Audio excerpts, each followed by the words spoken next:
Hello, dear friends. Today I would like to take you on a little tour of the second place of my life, I suppose, the second village that I grew up in after leaving Clophill and moving to this village in 2000 when I was coming up to 14. The village of Clophill in Bedfordshire, England. So you can see already that this is another similar village. They both have hills in the name, they're both on hills, and they're both of a agricultural past. So I don't take for granted how lucky I was to be surrounded by such lush greenery and rolling hills.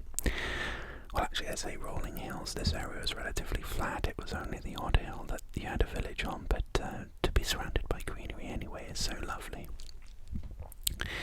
So we start by entering the village via Shepherd Road. Shepherd is a large, well, a medium-sized town in the other direction.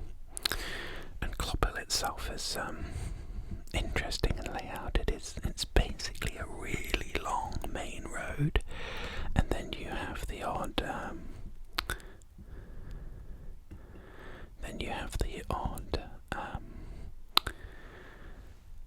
cut off or close or cul-de-sac or road coming off it. Here you have over here a bit of an equestrian centre, a random red bus there for some reason, and now we're into the village properly. So you can see that the houses coming into the village are quite sparse. Always found it quite interesting for the people who lived there. You'd have to walk quite far to interact with anyone or anything, and you'd likely have to drive everywhere, which isn't ideal. That's new. I don't remember that. A little new build close that has come off the back of, jutted off the high street. So this is the very far end of the village. I lived at the complete opposite end, but a couple of close friends lived at this part. And what's really interesting about the village is that you do get these lovely old Edwardian Georgian style houses along the high street, dotted along. Now this is something I really want to show you. So up here, Old Church Path.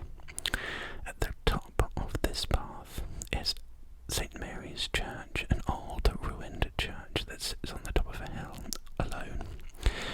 I hope we can get up there. Can we get up there? Going up this... Oh no. Doesn't look like we were able to actually go up there, so I'm going to put I'll put an image of the church across the screen for you now so you can see. So St. Mary's Church is fascinating. For one, it was a wonderful, beautiful location for me to go and relax. I would take my dog up there and let the dog run free as I sat on the hollowed out windowsill, looking out onto the horizon. Lovely, peaceful location. There was also a geocache up there as well, interestingly. If you're not familiar, geocache is like this global game where people can find little caches hidden in things. And there's one behind a gravestone, but you have to read the clue to figure it out. I won't give away the location if you play the game. But yes, it has an interesting history, the church. So back in the 70s, I think I mentioned this in another video, there was a national news story because somebody had broken into the crypt of the church and arranged the bones of the crypt of an apothecary's wife, it was said, in a rather ritualistic fashion.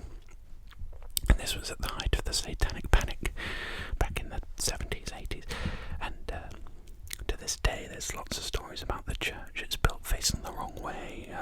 It isn't. It was part of an old leprosy colony. It wasn't.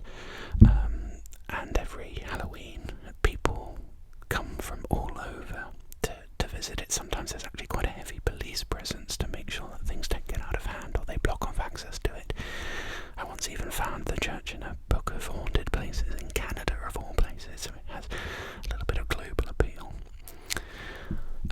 But you can see what I mean. So this is a long road with the odd cul-de-sac stretching off it. But you do have lovely little cottages and homes dotted all along the high street. I love this, just this red brick old country home farmhouse style building. Now here, look to the right, is the currently used church of Clophill, and I think, despite all the mystery and wonderment, the reason why the church of St Mary's fell into disrepair is simply because the village grew and it wasn't really located centrally anymore, and that church there was far more accessible for everyone, so people just stopped going to St Mary's and were using that one instead, and it just fell into ruin.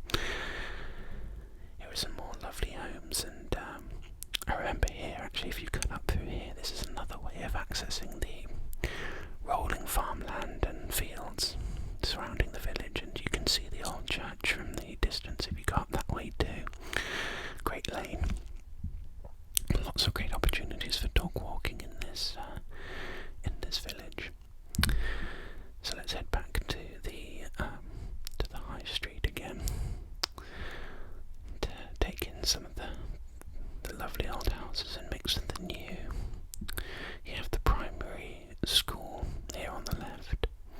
Didn't go to that one. I was much older by the time of Clophill. I was actually going to a high school an upper school in Harlington, which was a small town about 20 minutes away. But again, you can see the mix of old and new here, one side of the street versus another, but no real defined segregation of property type. It's all very much a mix, it's all very much blended together. I think something that you may be getting an appreciation for is just how long this high street is. So my friends who lived near the part that now this is an old post office, and you can see it has the post office built into the wall, and unlike a lot of traditional village post offices, has closed down now, become a house, which is a shame. Takes a bit of the centre of the community away. But yes, it's a really long high street. It would take me a long time to go and visit people, because I literally did live on the other side of the village and just slightly outside it, actually, that I'll show you in a minute. That's one way of getting to where I used to live, a very long road heading up to another main road. But here are a couple of lovely houses. Look at this, look at that, wonderful, beautiful. And then on this side is a mill house. Look at that, lovely homes. And then I think if we take a right here, we'll go to the kind of back. Oh, hello.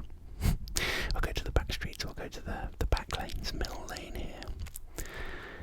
Now, one thing again I do greatly appreciate out of my childhood and my past living arrangements is that yes, I'm very greatly appreciative of living in some very quintessentially English locations. This sleepy lane with mews and hanging hedgerows and trees. It was lovely. Just being able to ride bikes and walk and be in open spaces. Up here is the village hall, where you typically have parties and big social gatherings or community events and gatherings. So many a dance move was demonstrated in those hallowed halls.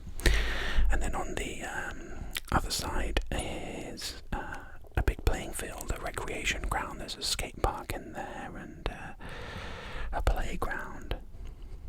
Good times there too. So let's go back down Kiln Lane and head towards the back streets, where again it's all very peaceful. It's all very quiet, and again just not very busy. You can see at the time of the pictures being taken, there aren't really many cars on the road coming the other way. The Slade is another access point to open fields. Actually, when I recorded the guided meditation for sleep video of lying in an open field in my mind I was actually visualising a field just over the crest here, just over the top over there. A little bit of English gentleman ASMR trivia for you there. And heading back down the Slade and turning the corner, I think we're going to see the Stone Jug in a second, which is one of the village pubs.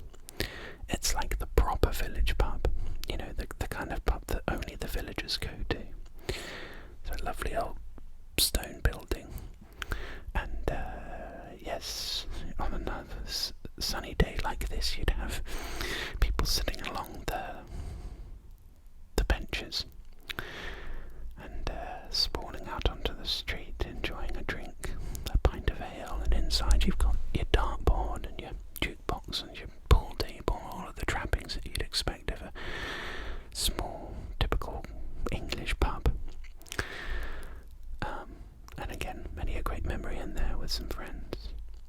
So walking along the back street here, we are eventually going to come out onto the A6, which is the main road that joins Luton to Bedford. And there is a quarry to the right of me there, and another little suburban residential area there. But yes, this road here will take you to Bedford up that way. And well, I'll tell you what, actually, this village is full of mystery and history and mystery. So this might be a little macabre, a little dark, but one of the famous incidents attributed to this area is from a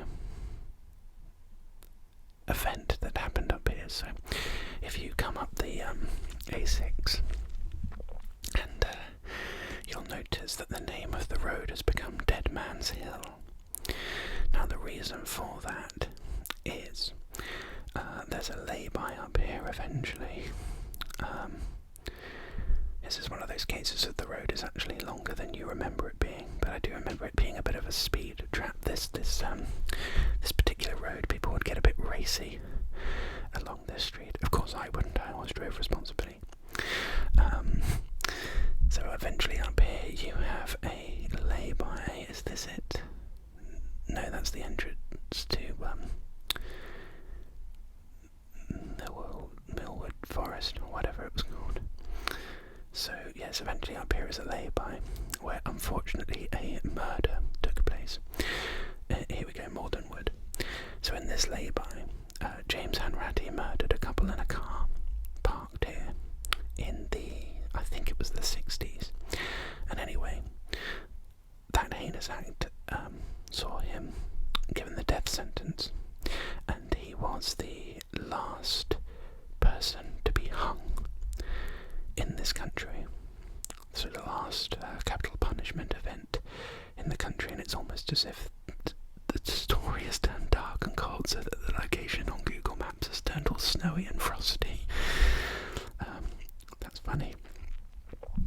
So yes, Dead Man's Hill, and then you have Dead Man's Cross around the corner as well.